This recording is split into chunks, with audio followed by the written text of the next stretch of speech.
मेरे वतन के मुहाफिजों को ये अहले हक का पयाम पहुँचे।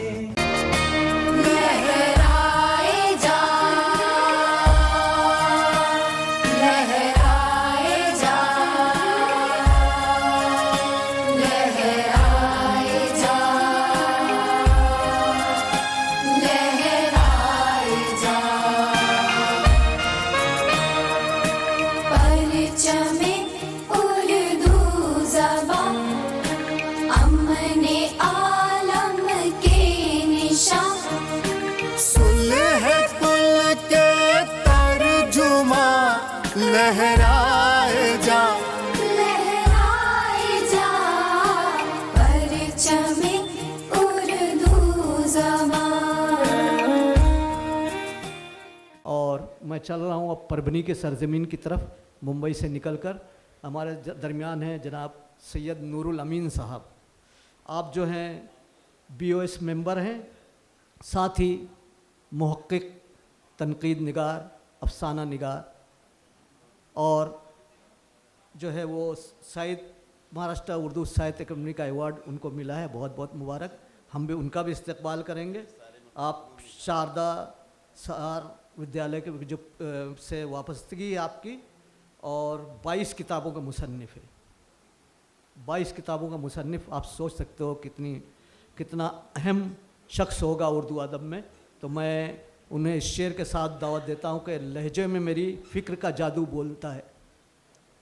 लहजे में मेरी फ़िक्र का जादू न बोलता, अपनी ज़बान से अगर मैं उर्दू न बोलता। आइए प्रोफेसर नूरुल अमीन साहब।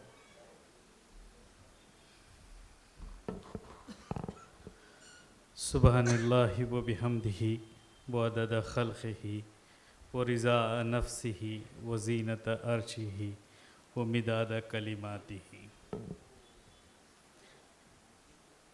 अपने आप को शादाब करना चाहता हूँ, आपको आदाब करना चाहता हूँ। इंतहाई काबिल क़द्र स्टेज, मुअज़्ज़िज़ हाज़रीन, लायक़ एहतराम क़ासिम इमाम साहब ने बहुत तफसील से रोशनी डाली। मैं समझता हूँ कि मुराद सईदी साहब पर अब कहने के लिए मेरे पास कुछ नहीं है, लेकिन मैं समझता हूँ कि उन गोशों पर भी जैसे रोशनी डाली जाए जिन गोशों पर आज अंधेरा छाया हुआ है। दौलत अगर होती है तो शाहजहाँ जैसा शख्स ताजमहल बनाता है। दौलत अगर नहीं होती है तो उसकी ज़िद के आसिर जैसे शख्स को मुग़ल आज़म बनाने पर मजबूर कर दी है। और अगर लायक औलाद हो मुराद सईदी साहब जैसी, तो फ़हीम ख़ान जैसा शख्स अपनी उम्र के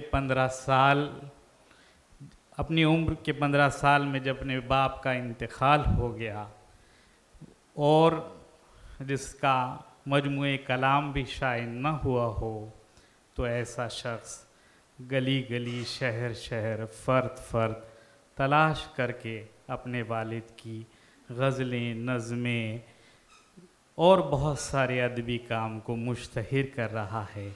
ऐसी औलाद मैं समझता हूँ कि ढूंढने से भी मैसर नहीं आती।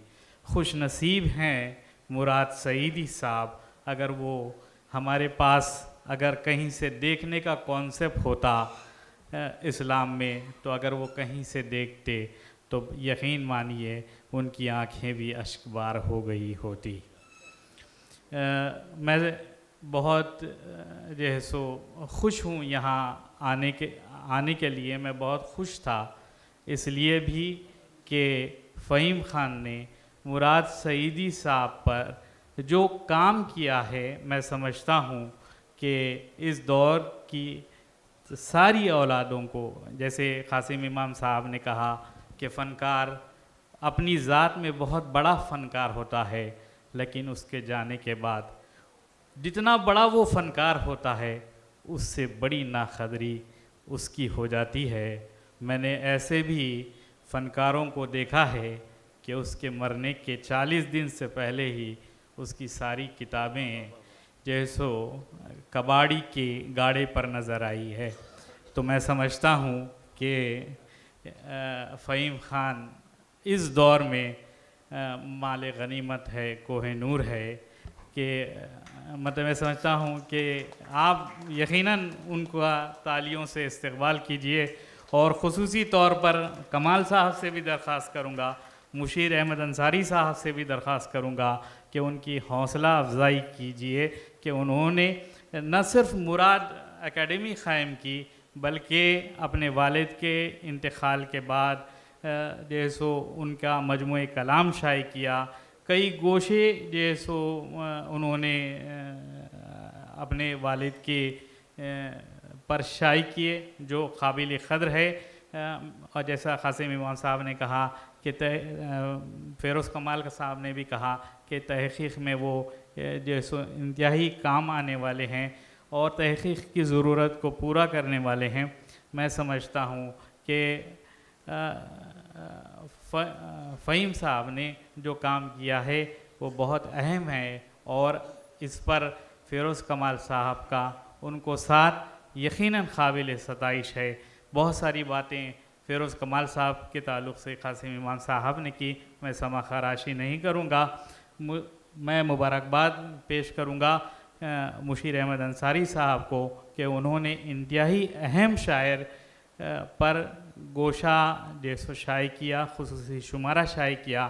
یہ گوشہ آج سے 10 سال کے بعد انتہائی قدر کی نگاہ سے دیکھا جائے گا. میں سمجھتا ہوں سونا جس بھاؤ سے اوپر چڑھ رہا ہے, یہ گوشے کی قدر و قیمت آنے والی نسلوں کے پاس اسی سونے کی قیمت کی طرح ہوگی. وہ بھی اسے اپنی سر, آنکھوں اور پلکوں پر لیں گے اور اپنی تحقیق کو مکمل کریں گے. میں تمام کا شکریہ ادا کرتا ہوں اردو گگن سنستھا اور کمال پبلیکیشنز کا بھی اور اردو آنگن کا بھی کہ انہوں نے انتہائی اہم شاعر پر اتنا خصوصی شمارہ اور اتنی پیاری محفل کو سجایا ہے جو انتہائی اہم ہے. یہ محفل میں شریک رہنے والے آج سے 10 سال کے بعد یاد کریں گے کہ ہم نے مراد سعیدی کے کام کو سراہا تھا, اس کی محفل میں ہم شریک تھے اور ہم نے اپنے لفظوں کی گل افشانی کی تھی. یہ اہم ہے. آپ نے مجھے یہاں بلایا, بولنے کا موقع دیا, اس کے لیے آپ تمام کا بے حد شکریہ.